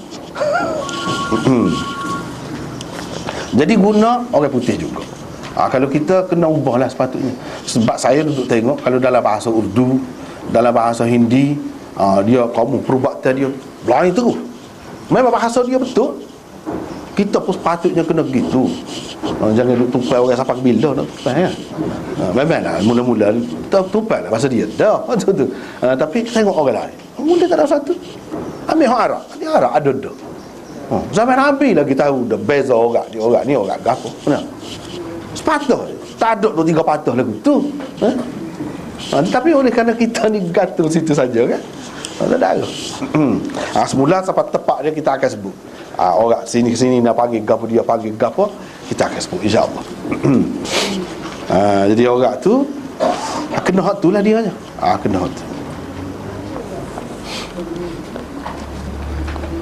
Khemah Bani Ghifar Nabi SAW pun pasang khemah di dalam masjid supaya baginda dapat menziarahinya dari dekat. Kata dari dekat ni, hak ni lah pada masa tu lah maksudnya. Seperti kita bincang saat ni. Khemah Bani Ghifar juga ada di dalam masjid pada ketika itu. Tiada sesuatu mengejutkan orang-orang yang berada di dalam khemah Bani Ghifar yang bertindak sebagai perawat dan penjaga saat ni dalam masjid Nabi. Iaitu disebutkan Ruqayyah, Rufaidah tadi itulah. Duduk dalam masjid itu juga. Tak ada kejut demo tu duduk dalam situ. Selain darah yang mengalir, tiba-tiba darah mengalir masuk dalam khemah pokok dia. Dia kata ni gapo ni pula ni? Darah gap. Pergi-pergi tengok, rupa-rupanya pecah pula orang dia. Pecah pula orang putus tu, pecah pula. Jadi pecah tu tak berhenti tu, mati gitulah dia nya. Ini dia katakan kerana luka itulah dia mati. Kerana luka itulah dia mati. Ini salah satu terjemahan yang kita buat. Ada nota di situ sebab ada beberapa lagi hak lain supaya lebih adil dan tengok semua. Kita tengok semua. Kena tahu juga orang lain kalau berdasarkan pakar makna lagu tu kena terjemah lagu mana. Tengok bawah tu. Terjemahan literal. Famata fiha. Tu yang kita terjemah. Kerana luka itulah dia mati. Famata fiha. Fa idza sa'dun yaghdu juruhuhu daman famata fiha. Jadi terjemahan dia nya, harfiah dia nya, maka matilah dia di dalam khemah itu. Fiha tu boleh balik kepada khemah. Dari segi bahasa Arabnya, dia mati dalam khemah tu lah. Jadi khemah tu khemah mana? Dua. Khemah hak dipasang dalam masjid Nabi atau khemah hak dipasang, hak dikatakan dipasang di tempat sembahyang yang bukan masjid tadi. Antara dua. Imam Bukhari pilih hak dalam masjid Nabi. Yang kedua,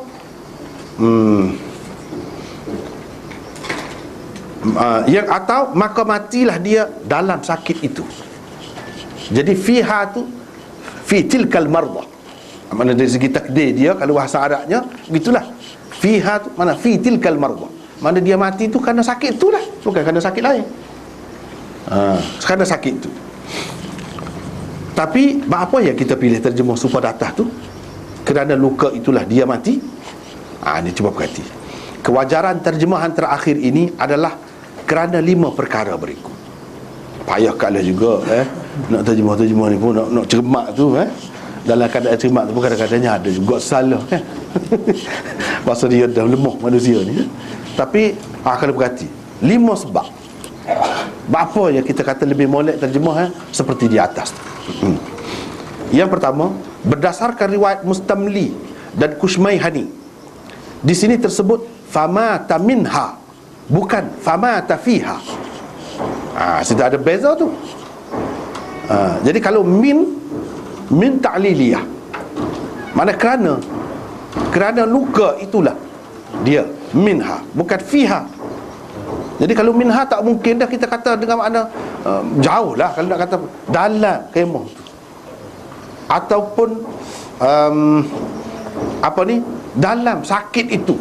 Tak boleh min. Min dengan makna kerana. Hak tu hak sesuai.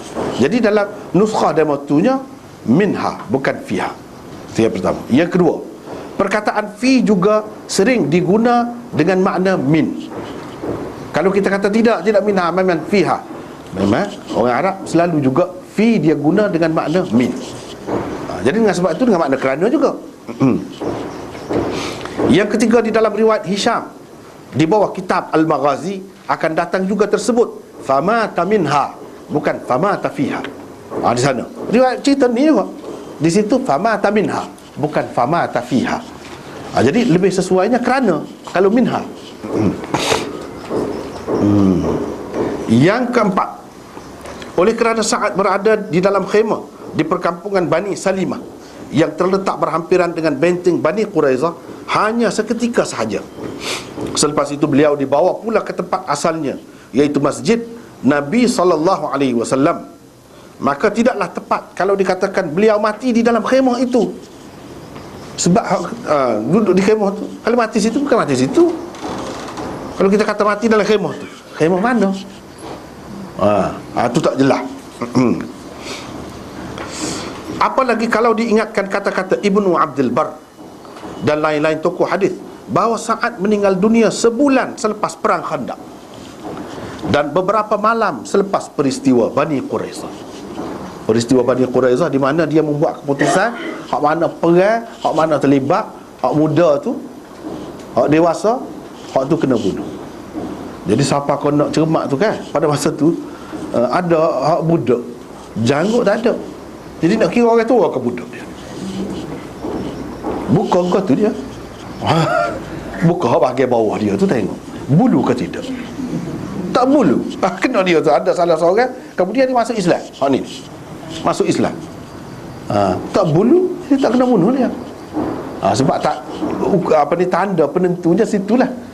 Dewasa, balik ke tidak. Mana dalam kes-kes lagu tu boleh buat benda-benda gitu kan. Jangan kita kata tak boleh. Boleh. Boleh. Jadi siapa tengok aurat pun tak apa, juga perlu. Juga perlu. Lepas tu selepas peristiwa Bani Quraizah dijatuhi hukuman oleh beliau, Bani Quraizah yang ditawan dibawa ke Madinah, dan di sanalah orang-orang dewasa di kalangan mereka yang terlibat dalam perang menerima hukuman bunuh. Sudah tentulah Sa'ad juga seperti sahabat-sahabat yang lain berada di Madinah pada ketika itu. Jangan lupa sebelum pada ini kita sudah tulis menyebutkan bahawa Rasulullah SAW dan para sahabat mengepung benteng Bani Quraizah selama 25 hari. Dalam masa 25 hari dia tidak selama tu dia duduk sana. Dah, setelah dia setuju nak terima hukuman dia, baru dia bawa mari dia daripada masjid Nabi tu. Dan dia duduk sekejap dah, tak lama di situ. Walau bagaimanapun Nabi memang suruh pasal kemah. Dan bila dia sampai, Nabi SAW kata, "Qumu ila sayyidikum." Qumu ila sayyidikum. Kamu bangunlah pergi kepada ketua kamu. Nabi kata begitu. Orang hak buat maulud ni pula, dia pergi hak tu juga. Dia kata itulah menunjukkan kalau tuan kita mari, kita kena bangun cacat. Tengok Nabi suruh bangun katanya. Padahal tak ada kena mengena hak tu tak lewat dalil kursi tu, tak ada kena mengena. Nabi bukan suruh bangun, nak suruh hormat supaya orang kemudian dia bangun, supaya orang besar raja kau apa. Bukan lagu tu. Dia ajar dah. Tak sah duduk cara benda-benda tu sangat. Dia sendiri pun dia tak suka orang bangun. Tapi bukan tak ada orang bangun, bukan semua dia larang dah. Tujuannya tak sewi supaya dengan orang kafir tu jadi beza pemimpin dengan rakyat. Nak suruh berserah lah. Jadi hak ni Nabi suruh bangun tu sebab dia sakit, nak turun tu kena pegang molek nak turun tu. Sebab tu dia kata qumu ila sayyidikum. Dia bukan kata qumu li sayyidikum. Beza tu. Tengok riwayat mana pun ila sayyidikum. Jadi ada kepentingan hak zahir. Lepas tu kalau kita duduk selawat, duduk maulud ni, bila Nabi mari ya? Kalau ia pun nak bangun bila? Ni Nabi mati dah.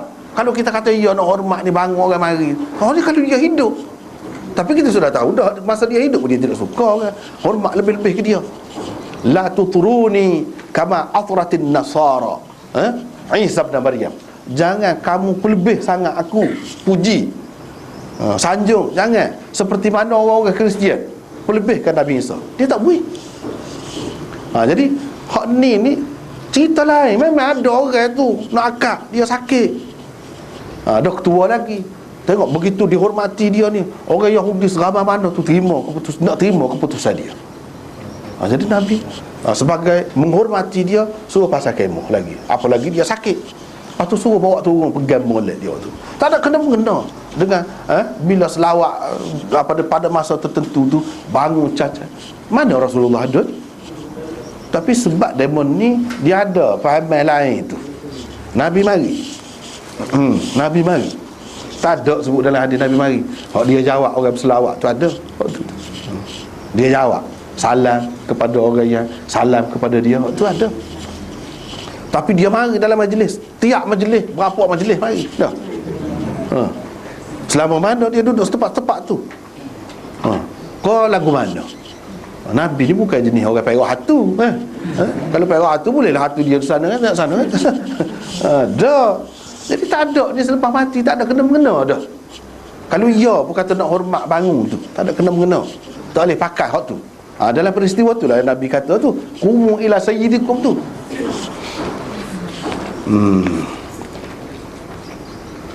Selama 25 hari Nabi duduk kepung. 25 hari tak turun apa pun dia. Soalnya gimana?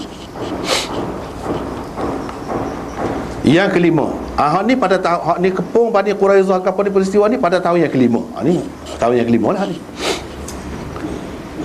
Yang kelima, riwayat Mustamli dan Kushmayhani itulah yang dipakai oleh Ibnu Battal dan Al-Aini sebagai asas bagi syarah mereka. Jadi masing-masing syarah ni demo dua orang ni pakai ni lah, nuskah ni lah. Jadi dalam nuskah ni fama taminha, bukan fama tafiha. Di sini iaitu bagaimanapun kata Hafiz Ibnu Hajar, riwayat orang-orang lain selain Mustamli dan Kushmayhani di sini fama tafiha. Jadi oleh kerana fama tafiha adalah, tapi fi dengan makna min lebih sesuai, memandangkan beberapa perkara tadi lah. Habislah di situ. Imam Bukhari telah mengulang sebut hadis ini pada 4 tempat lain selain di sini. Dalam Bukhari ini tempat-tempat lain. Jadi makna 5 tempat lah dia sebut. Iaitu satu di bawah babu hijratin Nabi sallallahu alaihi wasallam wa ashabihi ila Madinah. Bab hijrah Nabi sallallahu alaihi wasallam dan para sahabatnya ke Madinah. Juga Imam Bukhari mengambilnya daripada Zakaria bin Yahya. Inilah tu guru dia. Haddatsana Zakaria bin Yahya. Situ pun daripada orang ni juga. Yang kedua, di bawah bab marji'in Nabi sallallahu alaihi wasallam min al-ahzab wa makhrajihi ila Bani Quraizah wa muhasaratihi iyyahum. Di bawah bab Imam Bukhari mengambilnya daripada Muhammad bin Bashar situ, bukan daripada tu guru ni, tu guru lain. Yang ketiga, di bawah bab yang sama beliau mengambilnya daripada Zakaria bin Yahya lagi. Inilah. Di sinilah kisah Sa'ad dikemukakan paling lengkap oleh Bukhari. Bukhari dia sebut satu hadis ni tidak serupa. Dia akan sebut satu tempat hak paling lengkap. Hak lain-lain tu dia ambil mana perlu. Mana perlu dia ringkas-ringkas. Gitu cara dia. Jadi kita kena tahulah cara dia tu. Yang keempat, di bawah bab idza nazala al-adu ala hukmi rajul. Apabila musuh sanggup menyerah diri, sanggup turun dari benteng dan sebagainya, berdasarkan keputusan seseorang, dengan persetujuan untuk menerima keputusan seseorang. Seperti dalam peristiwa ni, mereka bersetuju untuk terima keputusan Sa'ad. Imam Bukhari ambil hadis ini daripada Sulaiman bin Harb, daripada tu guru lain pula dia ambil. Jadi ada beza sedikit sebanyak pada lafaznya. Selain Bukhari, hadis ini dikemukakan juga oleh Muslim. Ada orang lain seperti yang disebutkan situlah. Habislah rekahnya. Lepas tu kita ambil pengajaran lah daripada hadis ni. Panjang-panjang baca ni lah, gap dia pengajarannya. Antara pengajaran, panduan dan hukum yang terdapat di dalam hadis ini ialah: satu, keharusan tinggal di dalam masjid kerana sesuatu keuzuran dan keperluan, boleh duduk dalam masjid. Yang kedua, pemerintah, guru, ketua keluarga atau lain-lain, doktor dan sebagainya, orang yang berkenaan boleh memindahkan seseorang pesakit ke tempat yang lebih hampir dengannya untuk ia dirawat dengan lebih sempurna dan untuk mudah diziarahi. Boleh pindah tempat orang sakit ni, boleh. Nabi SAW sendiri buat gitu. Jangan kita kata tak boleh, kena ambil kira juga tu. Siapa susah nak pergi ke apa kan? Kalau boleh pindah enggak, boleh lah pindah. Yang ketiga, orang sakit boleh dirawat di dalam masjid. Ikut sakit ke apa, boleh dirawat dalam masjid. Tidak kata bercanggah dengan adab masjid, duduk merawat pula. Sekarang ni kita tengok ramai dia duduk guna tu, tak tahu mazhab Syafi'i mana dah tu. Gomol duk kata kena pegang mazhab Syafi'i, kita di sini tak boleh mazhab lain dah. Baik. Sekarang ni dia ambil darah masjid tu, pakai mazhab mana? Ada kemungkinan tumpah juga tu darah tu. Derma darah tu lah kan. Banyak kan buat di masjid tu. Boleh dah tu. Pakai mazhab Bukhari dah tu, senyap-senyap tu. Kalau mazhab ni kena jaga tu, tak boleh. Qaul jadi Syafi'i tak boleh. Kena jaga, najis takut tumpah dalam masjid. Dah najis. Kalau najis masuk dalam tubuh orang najis, boleh.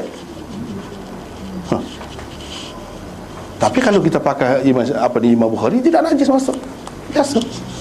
Kita tidak merasa keberatan, suci. Najis orang darah orang kafir, supaya darah ni. Supaya darah. Tidak nanti darah orang Islam ke apa boleh guna dah. Tak apa. Sebab tu tak ada siapa dia tak boleh di hospital tu darah siapa ni, tak ada. Ikutlah nah. Mujur ada darah pun mujur nah. Supaya je tu.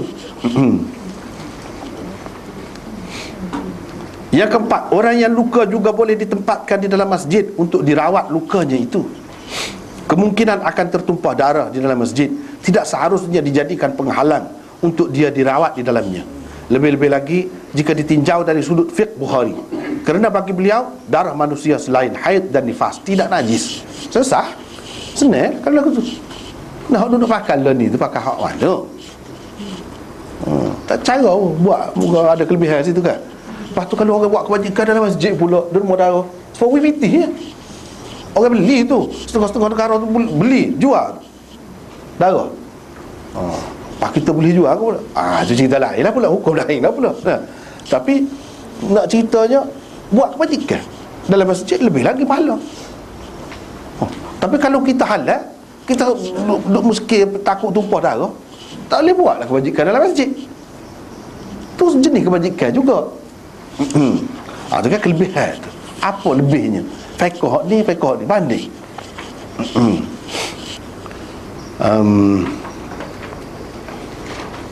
Yang kelima, keharusan memasang khemah di dalam masjid untuk sesuatu keperluan. Jadi keperluan ni keperluan setara tu ya. Pasal khemah nak baik tak gagal. Tak ada. Tak boleh hak tu tak sesuai. Lepas tu gagal pula. Situ berarak pula masuk pula situ buat plumbing pula dalam tu. Tak ada. Tak boleh lagu tu, tak sesuai dah lagu tu. Lagi sesuai benar siapa? Tak ada timbul gagal. Tak ada hak lagu tu. Yang keenam, Sa'ad bin Mu'adz meninggal dunia kerana anak panah yang mengenainya pada hari peperangan Khandaq. Tetapi beliau tidak terus mati selepas terkena anak panah itu. Sebelum meninggal, beliau sempat dirawat di dalam masjid Nabi SAW selama lebih sebulan. Itu kenyataan lama tu.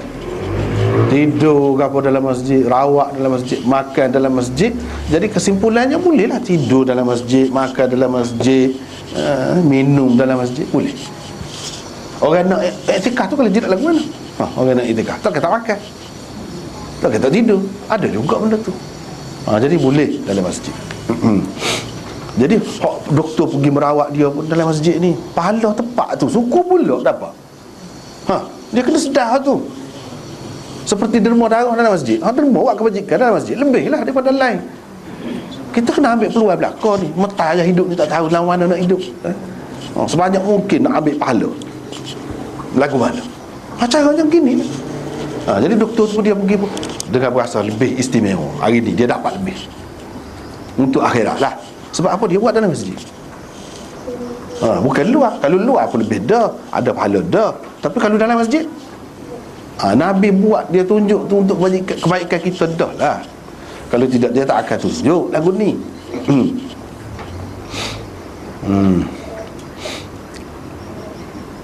Yang ketujuh, Nabi SAW sangat menjaga kebaikan para sahabat. Baginda SAW juga sangat mengambil berat tentang sahabat-sahabatnya yang sakit. Memang maklum Nabi ni lagu tu. Kalau kita boleh buat lagu ni kan, bagus benar lah. Kau banyak serupa dengan Nabi, kau dekat dengan dia. Itu hakikatnya. Tapi itu bergantung kepada keadaan masing-masing lah pula. Bergantung kepada keadaan masing-masing. Nabi dulu memang sakit, pergi ziarah, pergi melawat.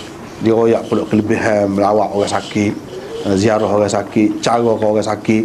Ambil berat sangat dia. Kalau pemimpin tu lagu tu, barulah disenangi, disayangi oleh rakyat jelata. Kalau sebagai pemerintah lah, sebagai ahli politik, dia kena belajar ni. Kalau dia tak belajar ni, rugilah dia. Ni paduan ni untuk pemimpin.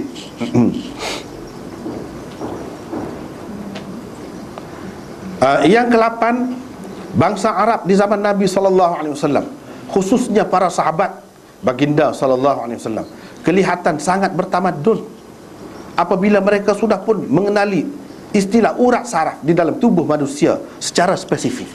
Tahu dah. Baik, kalau kita ni, kita tanya zaman dah ni abad ke berapa? Cuba royak bahasa Melayu tu. Orang tu gam dia. Salih, rasa kena tupai orang. Nyanyo lagu tu. Ketinggalannya. Dia masa tu 1000 tahun, 1500 tahun. Tahu dah. Ni orang ni sebutir je. Ambil hot tu akal. Maklum dah. Hot sini, bukan hot lain. Kalau hot lain nama kau lain. Kita kena belajar. Sebab tu memang belajar hadis ni hidup segar. Nampak? Boleh guna selalu. Yang ke-9, persaudaraan dan perpaduan umat Islam di zaman Nabi SAW juga dapat kita lihat dengan ketara melalui hadis di atas, di mana Bani Ghifar berkhidmat secara sukarela dalam merawat saudaranya dari Bani Abdul Ashhal. Bani-bani ni puak-puak baloh dulu ni. Baloh perai. Tapi bila Nabi mari, semua baik, tengok, berkhidmat untuk golongan lain, bukan kalangan dia. Tu benda yang kita kena belajar. Yang ke-10, orang-orang yang menetap di dalam masjid untuk satu jangka masa yang agak lama kerana beriktikaf dan lain-lain, elok memasang khemah atau skrin supaya terlindung daripada pandangan orang ramai. Moleklah kalau pasal lagu tu. Terutamanya ketika mereka tidur atau bersantai di dalam masjid tu. Nama ke selok sana sini tak boleh juga. Kena jagalah waktu tu. Yang ke-11, kawasan masjid yang lebih sesuai untuk dipasang khemah atau ditempatkan pesakit ialah di bahagian belakang. Bahagian belakang tu dekat dengan pintu besar lah, pintu masuk. Bila masuk tu dia pergi ke depan tu, alah kiblat tu, tempat orang sembahyang yang kena penuh balik atas tu dulu, baru ke bawah ni. Jadi ke bawah tu tempat yang kita kira kosong lah. Kita kira kosong. Tempat tu ambil. Jangan ambil depan tu dekat sah pertama tu. Tak sesuai nak guna masjid pun kena biar sesuai juga tempat tu. Tapi masih dalam masjid, ke mana-mana pun. Kawasan masjid yang lebih sesuai untuk dipasang khemah ialah di bahagian belakang, di mana pada kebiasaannya kosong daripada orang-orang yang bersembahyang. Itulah antara pengajaran yang dapat kita ambil daripada hadis ini dan perbincangan di bawah bab ni. Nampaknya waktu perpanjang dah tu, sebab tu sekat tulis dulu untuk hari ni. Wallahu a'lam. Mana kalau kita tahu sahaja ini, kalau tak betul, kita lagi dua soalan ni. Satu muslimah, satu muslimah. Ya.